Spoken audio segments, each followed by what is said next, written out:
Welcome, Zach Spicer, actor, producer, founder of Pigasus Pictures, which earlier this year released one of my favorite films of 2022, So Cold the River. It's a fantastic horror movie, especially to watch, because we're in the heart of spooky season. Everyone should check it out. So, Zach, how you doing? I'm doing good, man. Doing good. Thanks for having me on. Excellent. Well, um, two things struck me about Pegasus when doing my research for this conversation. The first is the very prominent hashtag on your website, which is "Dreams Aren't Dumb." Yeah. And then the second is the company logo and the story behind the name. So, can you talk about what inspired you to evolve from acting to producing and starting your own company? And how does John Steinbeck figure into all this? Yeah. It figures in by me being indecisive my entire life, probably more than anything else. So I live in New York year round, but I'm from Indiana originally, um, and uh, and I've been working as an actor in New York for the past 15 years, and I was lucky. I got an opportunity to do a play with Kenneth Branagh, Whoa. production of Macbeth, yeah, on Broadway.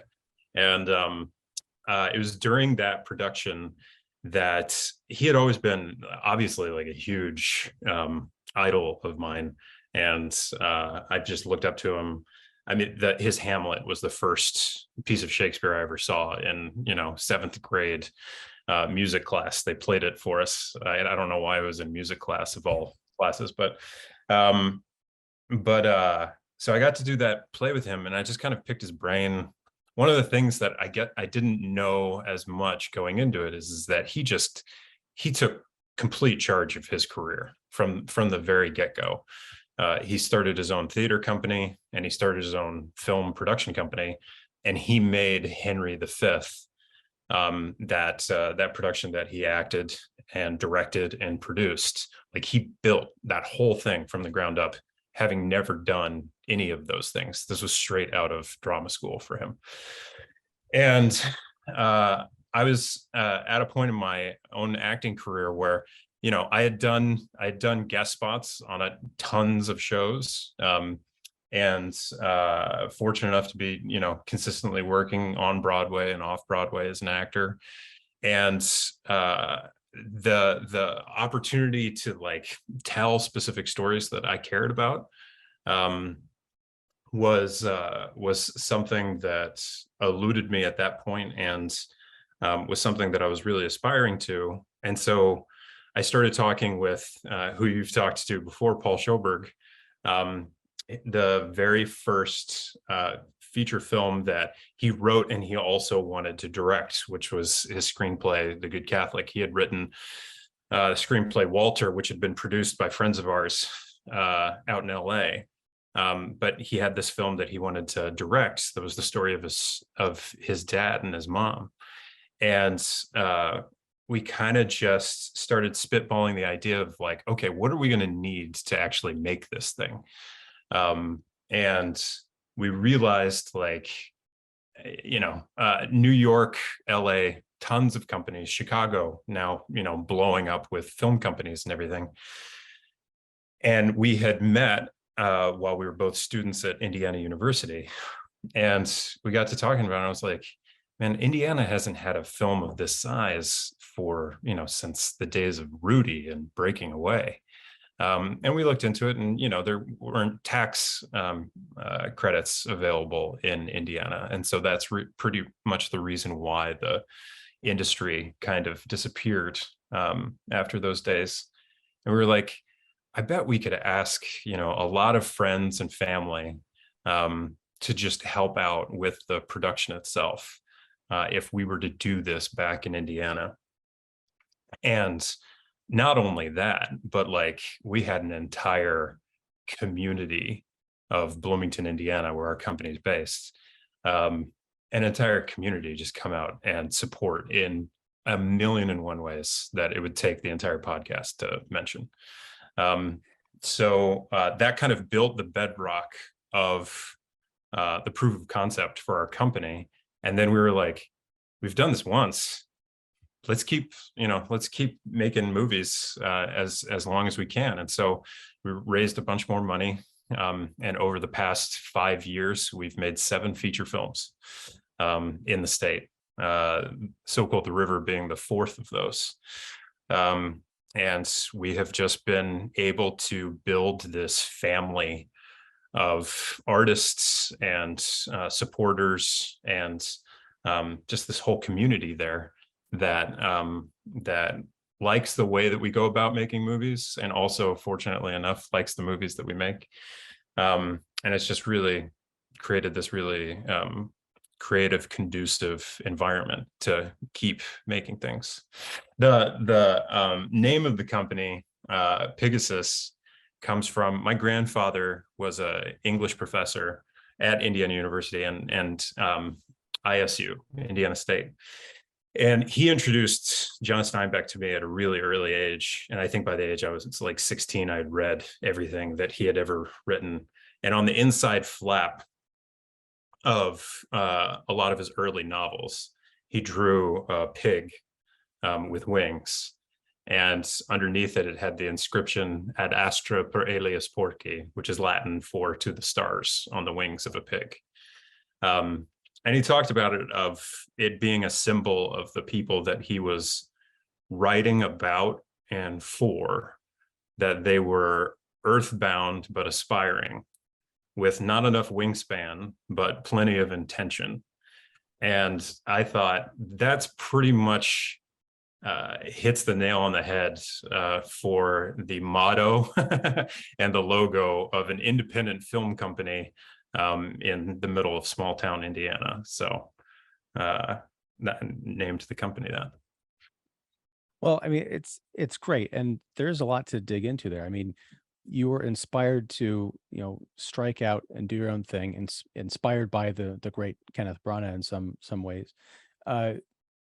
Were there stumbling blocks? I mean, I imagine there had to be. I mean, you were able to find a community, and you had the grit and the passion and the collaboration, with Paul.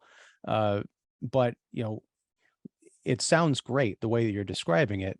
You're very successful now, but were there any like moments early on where you kind of were stepping out and you're like, oh, maybe I should jump back because this is too hard?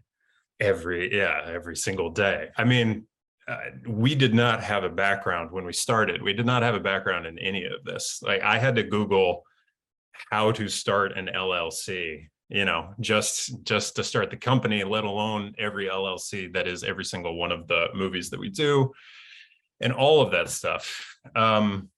Yeah. And, the early days of fundraising and financing things, and never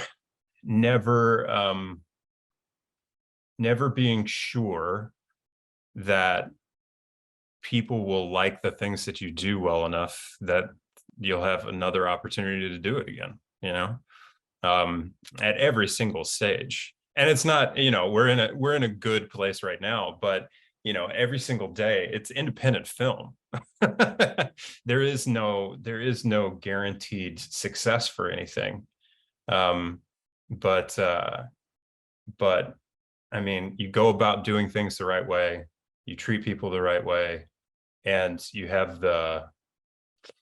try to stay true to, whatever creative mantra that you have for yourself, to keep things going, day in and day out. I'm trying to think of like specific, because I imagine like you would like to know like specific times where it felt like all hope was lost. When we first got distribution for The Good Catholic, it was huge, and everybody was so excited. The company that ended up buying the rights to the film, before a month before the movie was distributed in movie theaters, we read in Variety that the company had gone bankrupt and was closing. It was called Broad Green Pictures, and The Good Catholic was the second to last movie that they distributed. But it wasn't our fault. They closed their doors well before putting our movie in theaters. But when we got the phone call that day, I mean, Paul and I Paul has a tendency to be cynical when it comes to how things progress or can come along sometimes. And the entire time while we were making The Good Catholic, we were like, this isn't real. Like something terrible is going to happen at some point. And neither one of us thought that the distributor might just cease to exist at a certain point. And so we got the phone call that day and we're like, all right, that's it. We made a movie. It won a bunch of awards, and now all right. Everything's screwed. Everything's fucked. Sorry. That's right. But yeah. So that was that was one of the times, and we have a million stories in production on every single. I mean, through So Cold the River, there was we had to shut down 2 shooting days because it started snowing, as it will do, in February in the middle of Indiana, and it just shut down production for us. And we were like, we don't run on budgets where we have like a ton of left over for extra shooting days or anything like that. So we had to like scramble and figure out like how do we make the most out of all this. And fortunately, Paul's an incredibly creative writer and director that he could problem solve his way out of that. But So was this while you were on location at the yeah. West Baden Hotel? Or were you able to kind of stay there, or was the budget so slim that you had to find a way to get back home and then reset up camp 2 days later? No, we were really fortunate. So Cold the River, we are able to partner with the hotels themselves. And the only reason why that movie exists is because the hotels were able to make it happen. So they shut down. The hotel shut down for 2 weeks and allowed us to film in there. And when you see, that massive space, it is only possible that it kind of serves as this evil, almost liminal space in between spaces, because they shut down the entire hotel and allowed us to film and have our run with it for 2 weeks. But the entire cast and crew lived at the hotel for 6 weeks while we were filming. So yeah, that was a real, that's how you can make a movie of that size on such a small budget. Now, with all of these setbacks, what kept you from giving up? Is it the fact that at a certain point you're so invested, financially, but also with the people that are sort of trusting you to see this thing through, that you have to go on? Or was there some other kind of inspiration? And was it different each time, I guess? Yeah. I do think that there's a force behind every film that wills it into existence. Because it's an old saying, like no movie ever should be made, or no movie ever wants to be made. Like there's so many things that can possibly go wrong that, its natural stasis is not existence. And I think with every single film, like the first, for Good Catholic, it was just that was a movie for Paul, I believe, was not just a story he wanted to tell. It was a story he needed to get out into the world.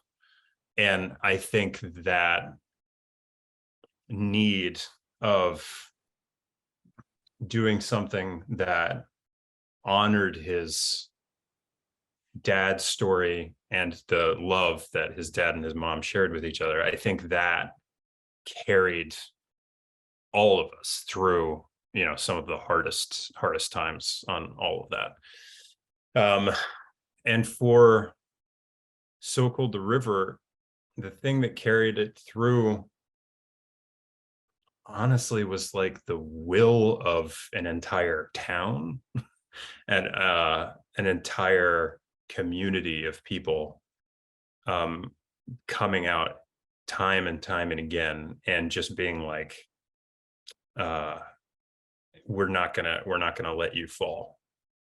And that I just, I tell this story all the time, and but there's one scene in the movie where we needed the atrium, the main room in this hotel. It's the largest freestanding dome in the Western Hemisphere. So the center of it is the largest room I have ever been in. Complete circle, and you can fit easily, like, I think they do conferences of 5,000 people, in this one room. And there's a scene in the movie where we needed to fill it. And we put a post out on Facebook saying, like, we're looking for 500 people to come and be extras with us. And you can't, it's not just be extras, you have to wear a tux and you have to have a white gown to do the scene. And somebody snarkily wrote back on Facebook and they were like, yeah, good luck finding 500 people in French Lick, Indiana with a tux and a white gown. And we had, in 4 days, we had 1,300 people sign up to dedicate 12 hours of their life just to help us, put together this scene in the movie. And it's just stuff like, I mean, we had trucks, gear trucks that would get stuck in the frozen mud.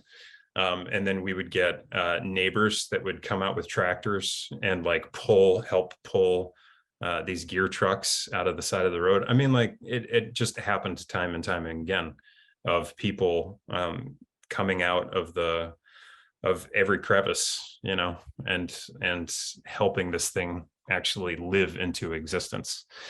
So yeah, I think it's different every single time.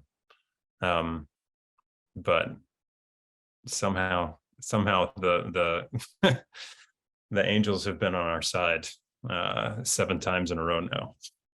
Well, as far as, I mean, you mentioned earlier that you've had a lot of experience doing, spots on television shows and the like, some pretty big ones, Gotham and Law and Order and CSI.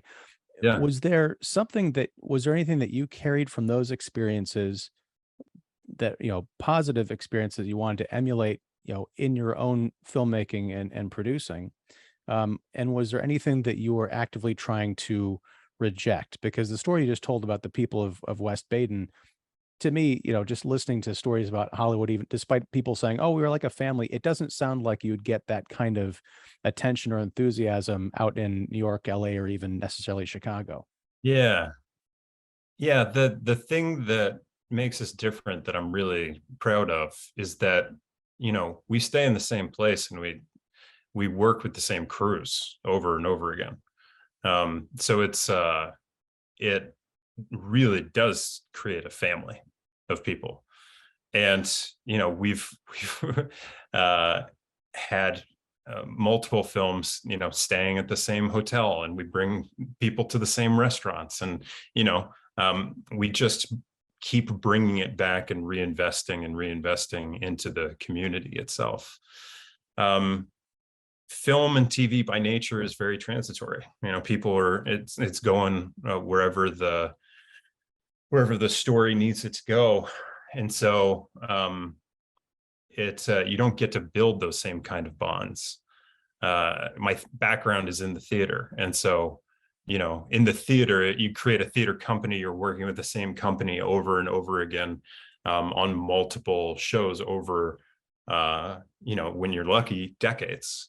And I find that the work really intensifies, and it gets deeper because you know where each other's blocks are, and where each other's holding points are, and you can challenge each other more, and you can trust each other more.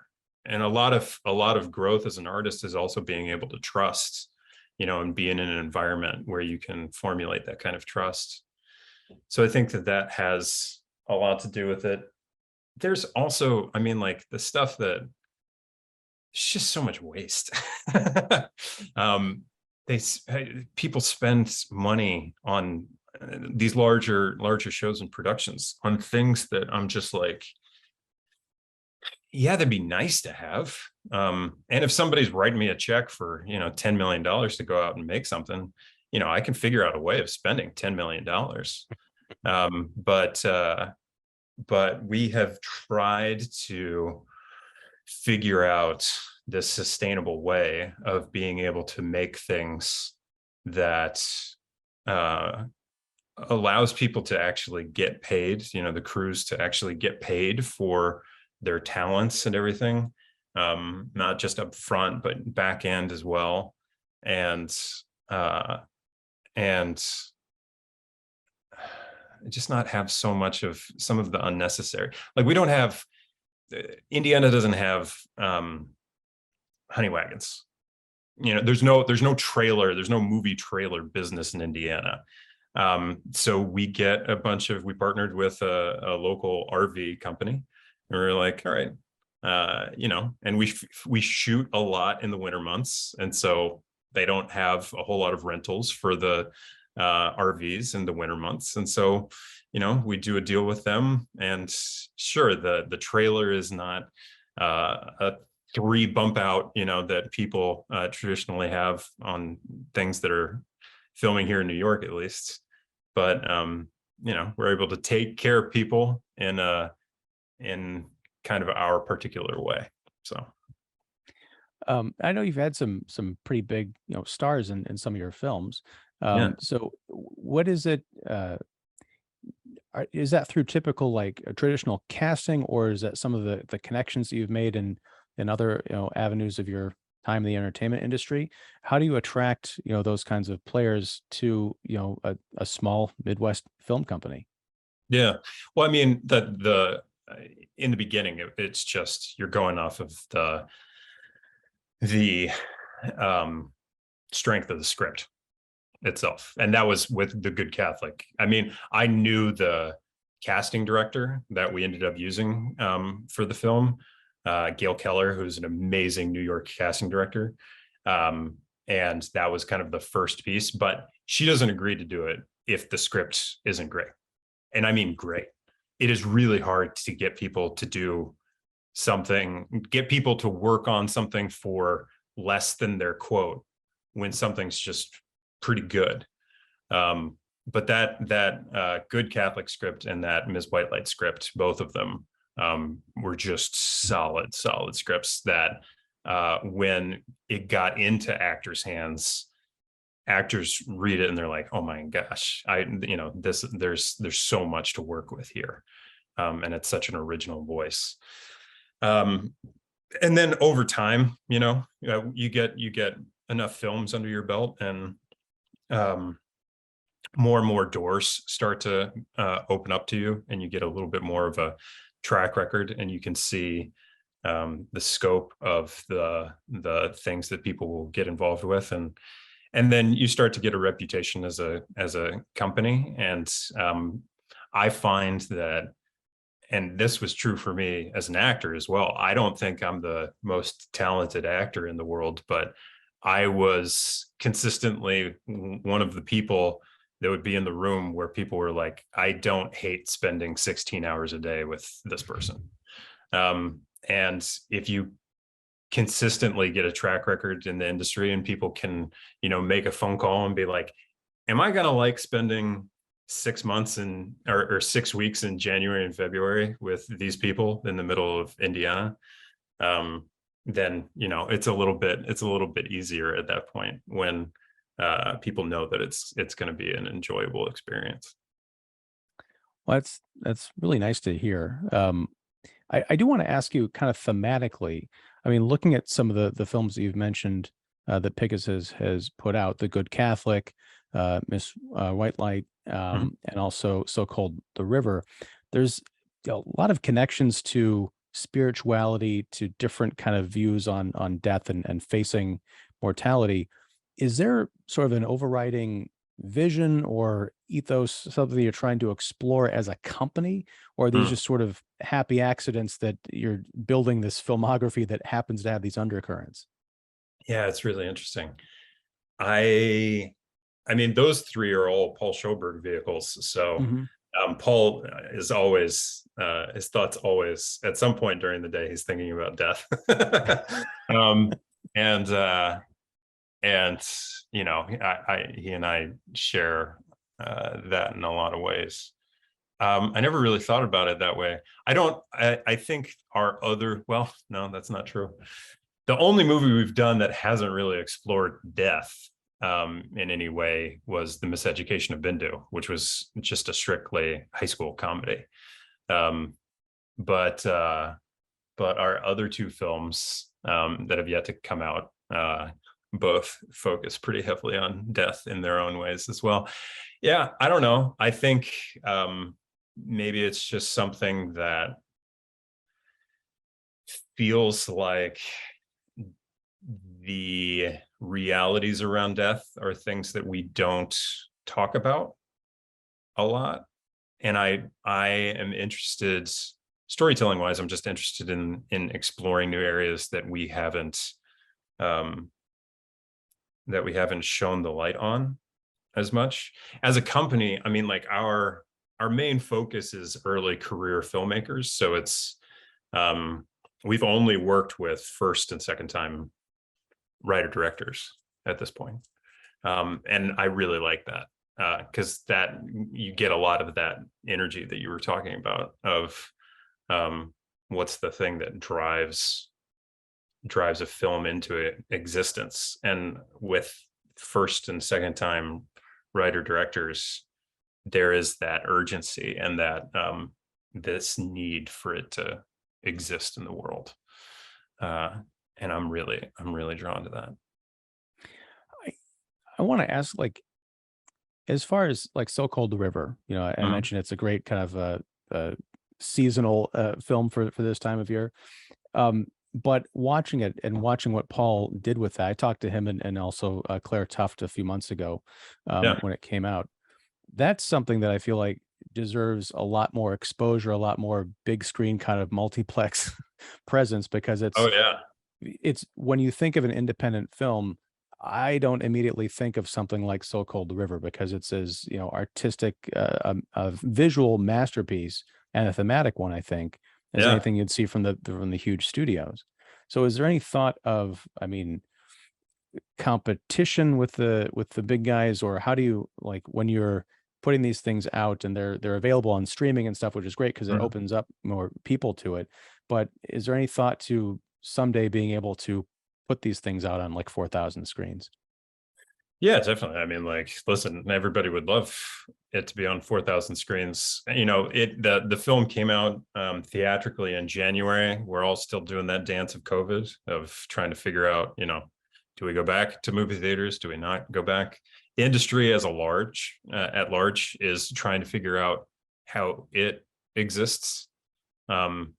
Seeing audiences coming back for these kind of larger tentpole films, and